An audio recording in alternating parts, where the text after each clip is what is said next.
और आपसे एक पर्सनल अपील करता हूं कि ये विषय में हमने कुछ कैसेट्स बनाए हैं, सीडी बनाए हैं, ऑडियो सीडी, ऑडियो कैसेट्स, वो बाहर हैं स्टॉल में, आप ले जाइए।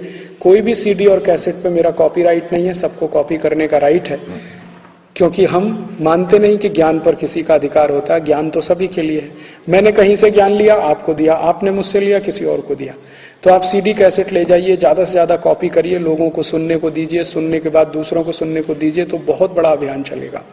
दूसरा, हमने कुछ पुस्तकें बनाई हैं, वो पुस्तकें आप लीजिए, पुस्तकें पढ़कर दूसरों को पढ़ने को दीजिए, दूसरों से फिर दूसरों को दीजिए, फिर दूसरों को दीजिए।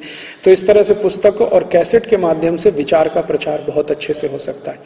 हमने किसानों के लिए बहुत सुंदर 2 पुस्तकें बनाई हैं। बिना किसी खर्चे में नैसर्गिक खेती कैसे करें, बिना 1 पैसे का खर्च किए हुए अपने ही गांव में जो उपलब्ध संसाधन है उनसे हम कितनी अच्छी खेती कर सकते हैं, इस विषय पे 2 पुस्तकें बनाई हैं। स्वावलंबी खेती कैसे करें, स्वावलंबी खेती कैसे करें, मराठी में, हिंदी में, आप ये ले जाइए।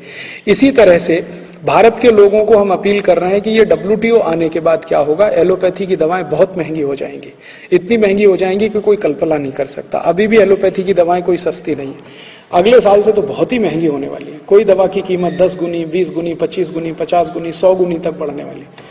तो हमारा लोगों से कहना है कि एलोपैथी का चक्कर छोड़ो, अभी आयुर्वेद में चलो, नेचुरोपैथी में चलो, होम्योपैथी में चलो, और नहीं तो प्राकृतिक चिकित्सा में जाओ।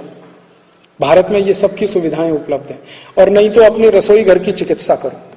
हमारा जो रसोई घर है, स्वयं पाक खोली, उसमें सभी तरह की औषधि है। जो भी हम मसाला मानते हैं वो मसाला नहीं है, सब औषधि है। और एक एक औषधि के 20-20, 25-25 रोगों को ठीक करने की ताकत है। हल्दी है, जीरा है, धनिया है, ये सभी ऐसे ऐसे औषधि हैं, शुंठी है, ये सभी ऐसे ऐसे औषधि हैं, नींबू है, शहद है, अदरक है, अद्भुत हैं। इनका प्रयोग अगर हम करना शुरू करें तो हमें 90% बीमारियों में किसी भी दवा को खाने की जरूरत ही ना पड़े। सिर्फ 10% बीमारियां हैं जिसमें आपको मजबूरी में ये सब लेना पड़े। और उससे भी ज्यादा हमारे पास गाय का मूत्र है जो हर गांव में उपलब्ध है, और गाय का मूत्र 48 रोगों की सबसे अच्छी औषधि है। भारत में भी सिद्ध हुआ है और अमेरिका और यूरोप में भी अब सिद्ध हो चुका है। और भारत में तो चरक संहिता, सुश्रुत, भाव प्रकाश, निघंटु, सभी शास्त्रों में स्पष्ट कहा गया है गोमूत्र बेस्ट मेडिसिन है। हमने खुद 6-7 साल इस पे बहुत एक्सपेरिमेंट किए, मैंने किए, मेरे दोस्तों ने किए। गाय मूत्र से खराब बीमारी ठीक होती है, डायबिटीज ठीक होता है, अर्थराइटिस ठीक होता है, गाउट ठीक होता है, ब्रोंकियल निमोनिया ठीक हो सकता है, इवन ट्यूबरकुलोसिस ठीक होता है गाय के मूत्र से।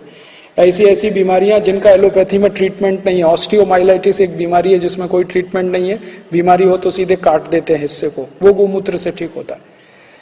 और भारत में बहुत स्थानों पर ये परीक्षण हो चुके हैं। तो हमने इस विषय पर एक पुस्तक बनाई है, गोमूत्र चिकित्सा, जिसमें 48 रोगों का इलाज आप घर में बैठकर गाय के मूत्र से ही कर सकते हैं। और स्वयं पाक खोली का अगर ध्यान दें तो 100 रोगों का इलाज आप अपने घर में कर सकते हैं स्वयं पाक खोली की मदद से।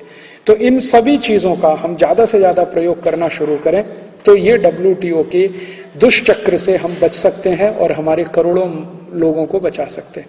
इन्हीं सब विषयों पे हमने पुस्तकें बनाई हैं। स्वयं पाक खोली से 100 बीमारियों को आप ठीक कर सकें, इस विषय पर हमने एक पुस्तक बनाई, स्वदेशी चिकित्सा। और इसी विषय पे 6 और पुस्तकें बनाई।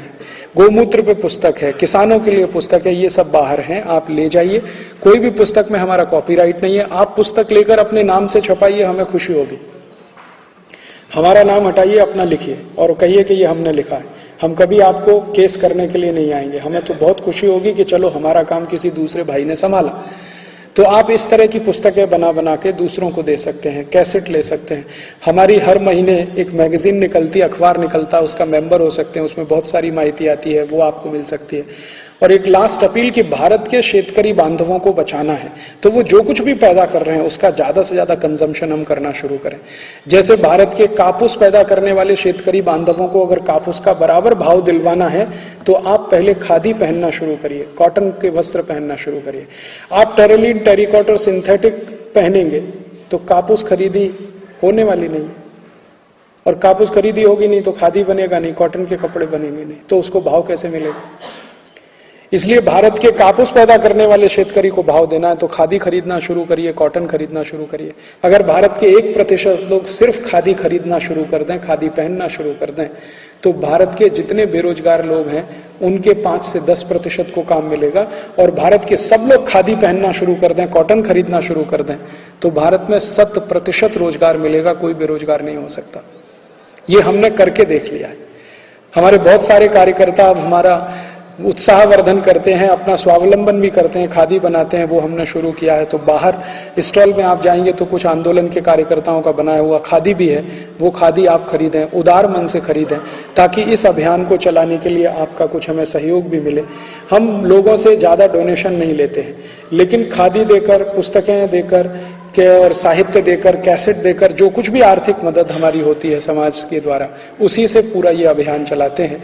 और इस अभियान में बहुत सारे काम हम देश भर में करने की कोशिश कर रहे हैं, आने वाले समय में और भी करना चाहते हैं, लेकिन आप सबके सहयोग से ही ये संभव है, हम अकेले नहीं कर सकते। तो आपका सहयोग हमें मिले, हम आपके साथ हों, हम मिलके शायद इस देश को बचाने के लिए कोई बड़ा काम कर सकें, ऐसी अपेक्षा के साथ आया। अगर आप इसमें पूरा उतरें अपेक्षा पर तो हमें बहुत खुशी होगी। और एक बात कह के जाता हूं आपसे कि आप अगर इसमें सहयोग करेंगे तो ये अभियान जल्दी पूरा होगा, नहीं करेंगे तो भी होगा, बिना आपकी मदद के भी होगा, लेकिन देर में होगा, बस इतना ही फर्क है। भारत की आजादी के लिए लड़ने वाले क्रांतिवीरों ने अपना जान दिया, लेकिन सबने नहीं दिया, तो भी आजादी आई। 6,40,000 भारत के क्रांतिवीरों का बलिदान हुआ, और उस समय भारत की टोटल पॉपुलेशन 34 करोड़ की थी। 34 करोड़ की पॉपुलेशन में 6,40,000 का बलिदानी हुआ, तो भारत में आजादी 100 साल में आई। अगर ये 34 करोड़ की पॉपुलेशन में डबल होता, 12 लाख क्रांतिवीर होते, 18 लाख होते, 20 लाख होते, 25 लाख होते, तो आजादी शायद और जल्दी आ जाती। ऐसे ही ये WTO के खिलाफ हम जो अभियान चला रहे हैं, ये सफल होगा। अगर आपका सहयोग मिलेगा जल्दी होगा, नहीं मिलेगा देर में होगा, लेकिन होगा। क्योंकि जिसको ये मार पड़ने वाली है, वो जिस दिन समझ जाएगा, भारत का, हमें शेतकरी बांधवों पर बहुत उम्मीद है, उनको जिस दिन ये समझ में आया, उन्होंने ऑर्गेनिक फार्मिंग में अपने को शिफ्ट कर लिया, भारत पूरा का पूरा बच जाएगा। अकेला शेतकरी भारत को बचा देगा इस WTO से। अगर वो ऑर्गेनिक फार्मिंग पे शिफ्ट हुआ तो इसके 3 परिणाम आएंगे। एक तो यूरिया, DAP, सुपर फॉस्फेट का खर्चा खत्म, डीजल का खर्चा बहुत कम, पेट्रोल का खर्चा बहुत कम, बाहर से आने वाली आयातित वस्तुओं का खर्चा कम। एक और ऑर्गेनिक फार्मिंग से जो पैदा हुआ भोजन हमको खाने को मिलेगा, तो 80-90% बीमारियां खत्म। क्योंकि 80 से 90% बीमारियां तो ये खराब खाने से होती हैं। हम यूरिया, DAP, सुपर फॉस्फेट का खाना खाते हैं, जहर खाते हैं, खाना थोड़ी खाते हैं। इसमें से हमको अर्थराइटिस है, ब्रोंकाइटिस है, ब्रोंकियल निमोनिया, पता नहीं क्या क्या होता है। अगर ऑर्गेनिक फूड्स खाने को मिलेगा तो 80-90% बीमारियां खत्म, तो विदेशी कंपनियों की दवाओं की जरूरत नहीं, अकेला शेतकरी पूरे देश को बचा देगा, अगर उसको ये ठीक से समझ में आ गया तो। इसलिए मैंने आपसे कहा कि आप सहयोग करेंगे तो ये अभियान जल्दी ही सफल होगा, 3 साल में, 4 साल में। आप नहीं करेंगे तो 5 साल में होगा, 8 साल में होगा जरूर, लेकिन जब ये सफल होगा तब आपको अफसोस होगा कि आपने इस अभियान में सहयोग नहीं किया। और आने वाली जनरेशन आपसे पूछेगी कि इतना पवित्र और बड़ा अभियान जब चल रहा था देश का, तो तुमने सहयोग नहीं किया। तो आपकी गिनती फिर वही तरह से होगी जो हिंदुस्तान में आज होती है। हमारी गिनती भगत सिंह, ऊधम सिंह, तात्या टोपे, झांसी की रानी लक्ष्मीबाई, नाना फडणवीस, चाफेकर बंधु, वासुदेव बलवंत फड़के, ऐसे लोगों में हो आने वाले समय में, वो आपके सामने है। और आपकी गिनती मीर जाफर में हो, वो आपके सामने है। आपको तय करना है आपको किस रास्ते पर चलना है। आभार, धन्यवाद।